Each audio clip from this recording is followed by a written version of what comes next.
Prophecy of judgments on the nations in Ezekiel. The prophecy against Ammon.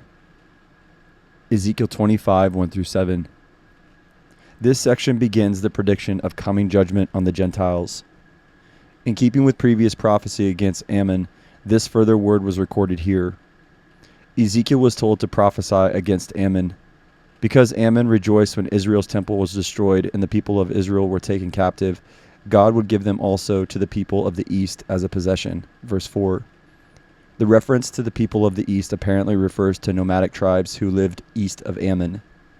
Some think this refers to Nebuchadnezzar and his army. Chapter 21, verse 31. The destruction of this ancient people led to their disappearance from history. For earlier prophecies concerning Ammon, see Jeremiah 9:25 and 26, 25 verse 21, Jeremiah 49, 1-6, Ezekiel 21, 28-32. The prophecy against Moab. Ezekiel 25, 8-11. The Moabites were a traditional enemy of Israel, beginning when they opposed Moses leading the children of Israel to the Promised Land, Numbers 22-24. In the time of the judges, Eglon, king of Moab, oppressed Israel. They also figured in the opposition to Saul, but David later conquered the Moabites, and they continued under Israel's power until Solomon's death. Moab had also attacked Judah during the reign of Jehoshaphat. God predicted judgment on Moab because of their contempt for Israel. Like the Ammonites, they would be conquered by the people of the east as a possession. This was fulfilled by the Babylonians, who attacked Moab. The prophecy against Edom. Ezekiel 25, 12-14. Israel's conflict with the Edomites goes back to the time of the Exodus when they opposed the path of the children of Israel.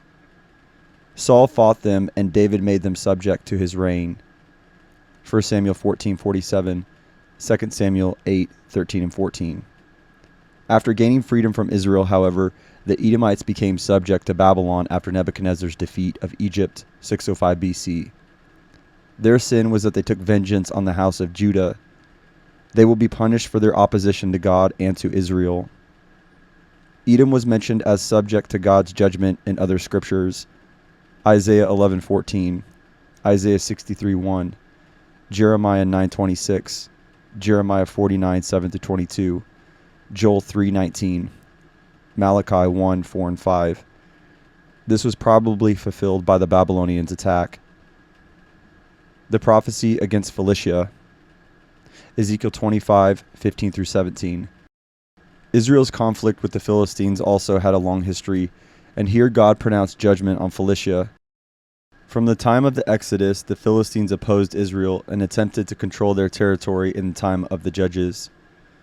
David finally conquered them, and they remained under Israel's control until the death of Solomon. The contest between Philistia and the divided kingdom was finally settled when Babylon established control over her. Because Philistia had acted in malice against Israel, God judged her for her attempt to destroy Israel, and especially Judah. Like many other ancient nations, Philistia disappeared in the period before Christ and became merged with other people.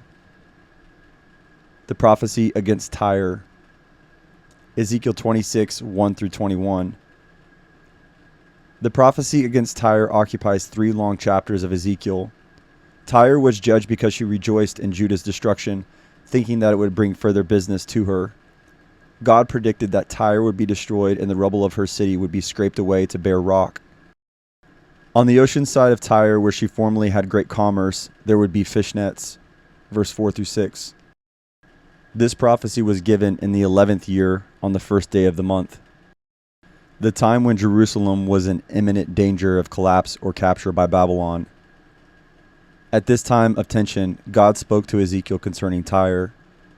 God pronounced judgment on her because she rejoiced in Judah's fall. Verse 2. God predicted that Tyre herself would be destroyed, her walls pulled down, the ruins scraped away down to the bare rock. Where they formerly had commerce, on the seashore, fishermen would spread their nets. Ravaged by the sword, Tyre would not be rebuilt. Though Tyre had gloated over Jerusalem's fall, she herself was to experience the devastation of the Babylonian armies and alter the invasion of the armies of Alexander the Great. In 332 BC, the armies of Alexander destroyed the city on the shore and scraped the debris into the sea to make a causeway to the island fortress. The bare ground where Tyre once stood is testimony today of the literal fulfillment of this prophecy. Tyre never regained power after this attack. Further details concerning the prophecy of Tyre's complete destruction are recorded in the rest of this chapter, verse 15 through 21. Ezekiel 27, 1 through 36. Unlike Jerusalem, which was rebuilt many times, Tyre was not to survive, and so her rich trading enterprise would cease. Her customers included Lebanon, Egypt, Elisha, an ancient name for Cyprus, Persia, Lydia, Gebal, an ancient name for Byblos, Greece and Arabia, and many others. Her ships were renowned for their rich merchandise. Her destruction, however, would cause mourning on behalf of those who traded with her. God declared that she would come to a horrible end and will be no more. The prophecy against the king of Tyre. Ezekiel 28, 1 through 19. God pronounced judgment on the ruler of Tyre because of his pride and claim to be God. God asked the question, "Are you wiser than Daniel?" This was Ezekiel's third reference to Daniel, chapter 14, verse 14, verse 20, who at this time was a prominent ruler in Babylon. As the man immediately under King Nebuchadnezzar, he was known for his wisdom as he helped in the government of the vast empire. The question implied that Daniel, who did not claim any wisdom except from God, was actually wiser than the ruler of Tyre, who claimed to be a god. The ruler of Tyre had collected gold and silver and other things of great wealth. Chapter 28, verse 4 and 5. But God would bring foreigners against you, the most ruthless of nations. They will draw their swords against your beauty and wisdom and pierce your shining splendor. He would die a violent death, and God challenged him to claim that he was a god in the presence of his executioners. In the foregoing section of this chapter, the ruler of Tyre was not called a king, as Ezekiel rarely uses the word king.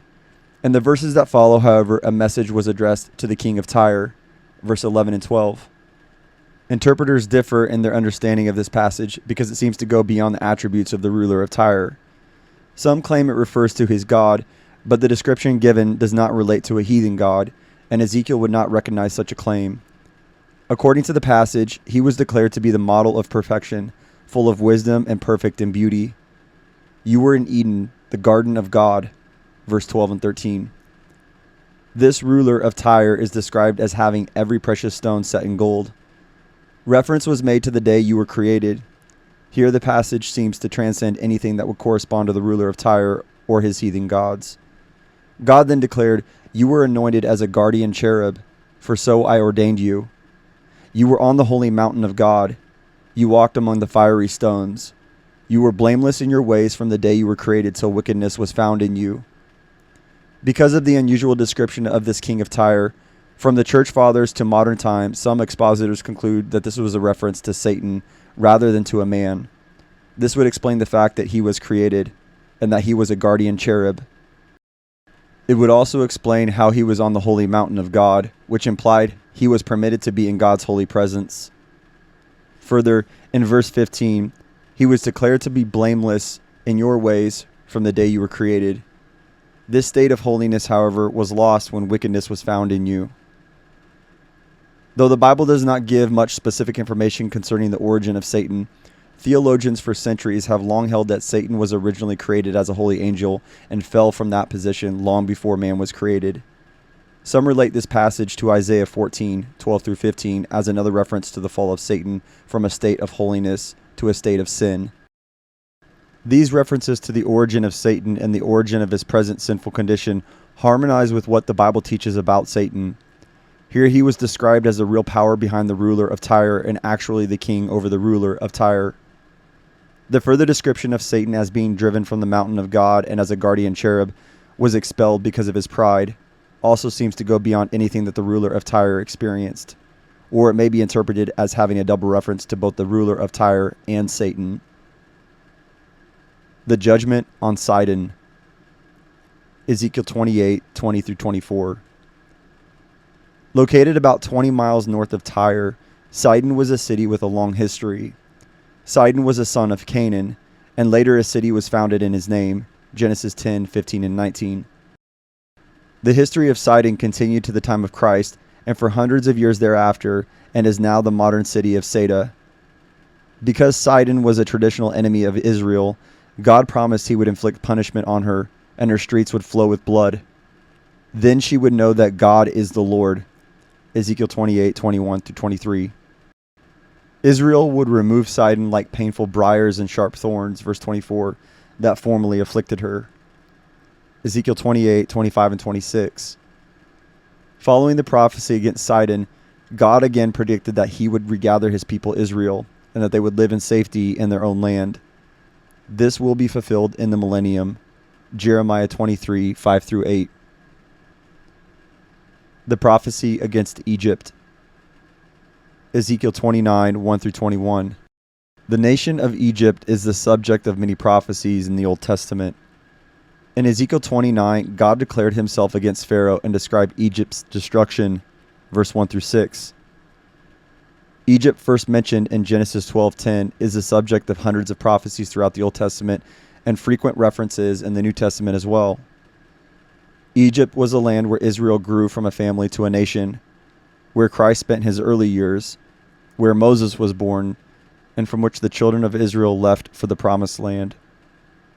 At the time of Ezekiel's prophecy, Hophra was Pharaoh of Egypt and reigned from 589 to 570 BC. Part of Zedekiah's problem was that he depended on Egypt to protect him from Babylon, which proved a fatal mistake. Egypt was declared to be a staff of reed for the house of Israel. Ezekiel 29:6. As a weak plant, she was not capable of supporting weight, as Israel learned when she relied on Egypt. Verse 7. God declared that he would make Egypt a desolate wasteland and would kill both her men and animals. Verse 8 and 9. God predicted 40 years of desolation for Egypt. 10 through 12. Some interpret the 40 years as a symbolic picture of trial. Though history does not record a deportation of Egypt to Babylon, Nebuchadnezzar conquered Egypt. Jeremiah 43, 8 through 13, Jeremiah 46, 1 through 25, Ezekiel 29, 17 through 21. And it would have been natural for him to take Egyptian captives. When the Persians defeated Babylon, however, Egypt captives were allowed to return to their land just as Israelites were allowed to return to Jerusalem. 43 years elapsed between Nebuchadnezzar's conquering of Egypt and Babylon's fall to the Persians.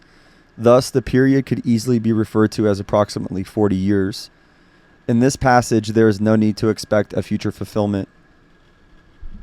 In any event, God promised to return the Egyptians to their ancient land after being scattered, much as he promised Israel that she would be returned to her land. Verse 13 and 14.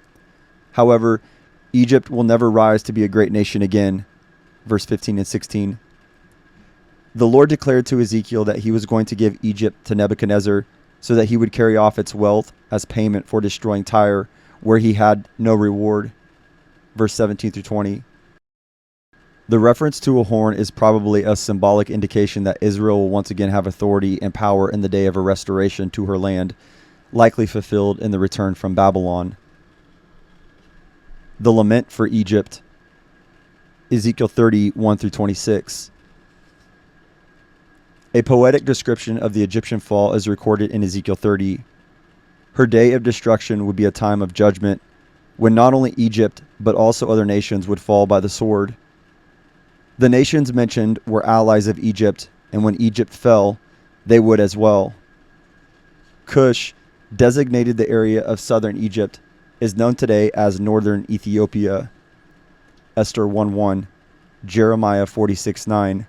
Put corresponds to modern Libya, Isaiah 66:19, Jeremiah 46:9, Ezekiel 27:10.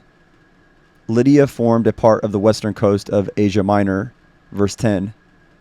Arabia was normally designated as the large peninsula between the Red Sea and the Persian Gulf. The reference to the people of the covenant land may refer to those in Israel who fled to Egypt to escape from Nebuchadnezzar. The reference to from Migdol to Aswan describes Egypt from north to south. 30 verse 6. Their cities would be ruined and their buildings set on fire, verse 8. The destruction of Egypt was related to the invasion of Nebuchadnezzar, verse 10. In the process of destroying Egypt, God would also destroy her idols and images, verse 13. Memphis was one of the large cities of Egypt, originally its capital. Pathros probably referred to Upper Egypt. The destruction would be as far as Upper Egypt, verse 14. Zoan was a city in the delta of the Nile, Psalm 78:12. Psalm 78:43, Isaiah 19:11 and 13. Thebes, another prominent city of Egypt, was located several hundred miles south of Cairo, an area featuring modern Karnak and Luxor, frequently visited by tourists today. Some of these cities were destroyed by the Assyrians when they invaded Egypt in 663 BC. They were probably rebuilt by the time the Babylonians invaded Egypt. The reference to Heliopolis was the area in Egypt just below the Nile Delta. Bubastis referred to the only by Ezekiel in Scripture. For a second served as the capital of Egypt and was located northeast of Cairo. Tahpanhes was in eastern Egypt near the present Suez Canal and was the location of one of the Egyptian palaces. Jeremiah predicted her destruction. Jeremiah 2:16, 43 verse 7 and 8. As a result of her destruction, Egypt would know that the God of Israel is the true God. Ezekiel 30:19.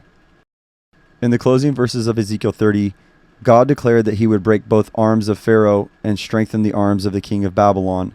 Verse 20 through 25. When Nebuchadnezzar conquered Egypt, God would disperse the Egyptians and scatter them through the countries. This would cause them to know that the Lord is God. Verse 26. The coming destruction of Egypt and her allied nations. Ezekiel 31, 1 through 18. In Ezekiel 31, the prophecy concerning the destruction of Assyria illustrates the destruction of Egypt. The nation of Assyria, which was destroyed suddenly after her defeat by the Babylonians in 612 BC, was compared to a beautiful cedar tree that was cut down. God had destroyed Assyria by handing her over to the most ruthless of foreign nations. Verse 12. It is described as an event that caused many nations and even the natural world to mourn. What happened to Assyria would also happen to Egypt. The nation that would destroy Egypt and her allies was Babylon, led by Nebuchadnezzar. The Assyrians earlier had destroyed some of the major cities of Egypt in 663 BC, Nahum 3, 8 through 10. The destruction of Egypt following the destruction of Assyria probably occurred around 571 BC when the armies of Babylon invaded Egypt. The widespread destruction of Egypt was indicated by the mention of these cities scattered throughout Egypt. Not only the country and its cities were destroyed, but also its armies, referred to as all his hordes, Ezekiel 31:18. Ezekiel frequently refers to the hordes of Gentiles, and in this case, Egypt. Isaiah 29:5, 7 and 8. Ezekiel 30:10 and 15. Ezekiel 31:2 and 18. Ezekiel 32:12, 16, 18, 20, 24 through 26, 31, 32. Ezekiel 38:7. Ezekiel 39:11. The loss of thousands of soldiers was characteristic of the warfare of that day. The lament for Pharaoh. Ezekiel 32:1 through 32. This chapter records a long lament for Pharaoh, verse 1 through 16. The captives had heard of the fall of Jerusalem in 586 BC, and this prophecy was dated a year later. Prophesying the destruction of Egypt, this lament records the certainty of this destruction in the future.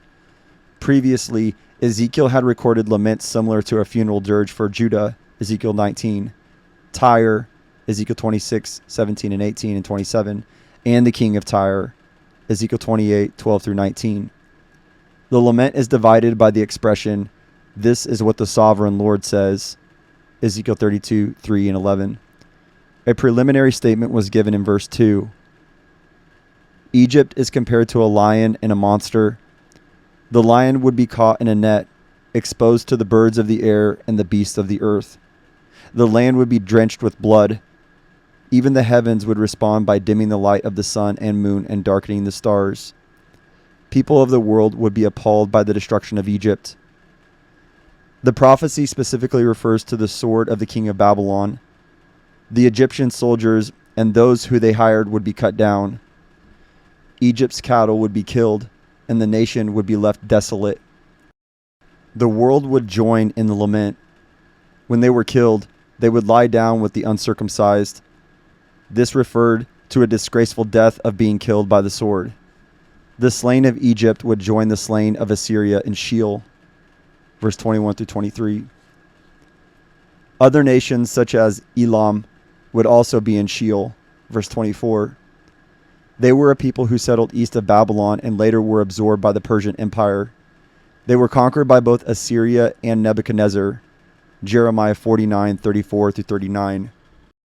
The thought of their dying with the uncircumcised, a disgraceful death, is mentioned frequently in this passage. Ezekiel 32:19, 21, 24 through 30. Meshech and Tubal are also in Hades, verse 26, referring to a people probably originally living in the area north of Turkey. They later became the subject of prophecy in Ezekiel 38 and 39. In addition to all the people mentioned, Pharaoh would join them in Sheol.